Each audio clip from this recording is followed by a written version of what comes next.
2010 সালে সেই সোনালী ট্রফি জয়ের পর বিশ্বকাপে স্পেনের পারফরমেন্স ছিল গ্রাফের মতো ওঠানামা করা। কিন্তু লুইস দে লা ফুয়েন্তের অধীনে এই লা রোহা বা লাল বাহিনী এখন এক নতুন রূপ ধারণ করেছে। ইউরোপের শ্রেষ্ঠত্বের মুকুট মাথায় পড়ে তারা এখন মিশন 2026-এর জন্য সম্পূর্ণ প্রস্তুত। কিন্তু এই দুর্দান্ত স্পেন স্কোয়াডের আসল শক্তি কোথায়, আর কোন দুর্বলতাই বা তাদের বিশ্বকাপ জয়ের স্বপ্নে বড় বাধা হয়ে দাঁড়াতে পারে? শুরু করা যাক স্পেনের সবচেয়ে বড় শক্তি দিয়ে, আর সেটা হলো তাদের ডেডলি উইঙ্গার্স এবং তারুণ্যের শক্তি। একটা সময় ছিল যখন স্পেন শুধু পাসের পর পাস খেলে মাঝ মাঠ দখল করে রাখতো, কিন্তু বক্সে ঢোকার গতি ছিল কম। এখন পরিস্থিতি বদলে গেছে। ডান প্রান্তে লামিন ইয়ামাল এবং বাম প্রান্তে নিকো উইলিয়ামস, এই দুই উইঙ্গারের গতি আর ড্রিবলিং যে কোনো ডিফেন্সকে এক নিমিষে গুড়িয়ে দিতে পারে। দ্বিতীয় শক্তি হলো তাদের মিডফিল্ড বা মাঝ মাঠের গভীরতা। রদ্রি, পেড্রি, গাভি কিংবা দানি অলমোদের নিয়ে গড়া স্পেনের মিডফিল্ডকে এই মুহূর্তে বিশ্বের অন্যতম সেরা বলা যায়। তারা শুধু বল পজিশন ধরে রাখতেই ওস্তাদ নন, বরং প্রতিপক্ষের ডিফেন্স চেরা থ্রু পাস বাড়াতেও তারা দুর্দান্ত। লুইস দে লা ফুয়েন্তের এই দলটির সবচেয়ে বড় প্লাস পয়েন্ট হলো তারা প্রথাগত টিকি টাকার সাথে মডার্ন কাউন্টার অ্যাটাকিং ফুটবলের এক দারুণ ভারসাম্য তৈরি করেছে। ট্যাকটিক্যালি দলটা যতই নিখুঁত মনে হোক না কেন, স্পেনের কিছু বড় দুর্বলতা কিন্তু বড় টুর্নামেন্টে তাদের ডুবিয়ে দিতে পারে। এক নম্বর দুর্বলতা, একজন ক্লিনিক্যাল নাম্বার 9 বা গোল স্কোরারের অভাব।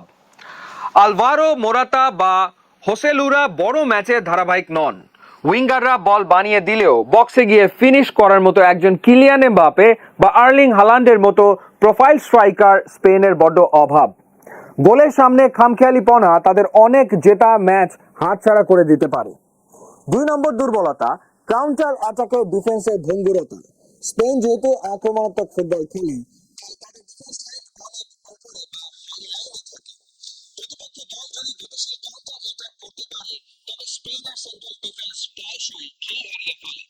বিশেষ করে রদ্রি যদি মাঝ মাঠে প্রতিপক্ষের আক্রমণ মাঝপথে রুখে দিতে না পারেন, তবে স্পেনের ডিফেন্স বড় পরীক্ষার মুখে পড়ে। এই স্কোয়াডের আসল এক্স ফ্যাক্টর কে? অবশ্যই তাদের coach Luis de la Fuente.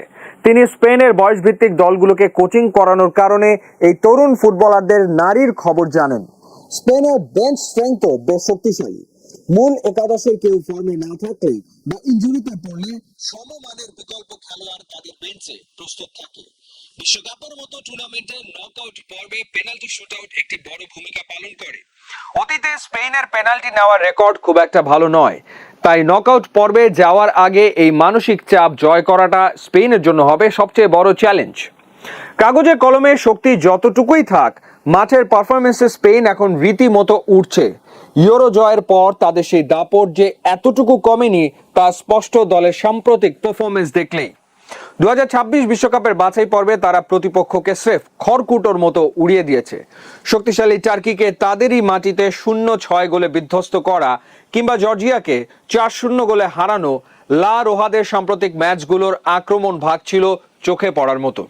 গত কয়েকটি ম্যাচে তাদের গোল করার গড় এবং বল পজিশন যে কোনো বড় দলের জন্য চরম সতর্ক বার্তা।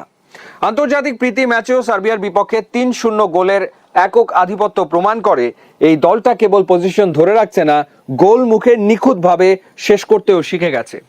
সব মিলিয়ে তারুণ্য আর অভিজ্ঞতার এক দারুণ ককটেইল এই স্পেন দল।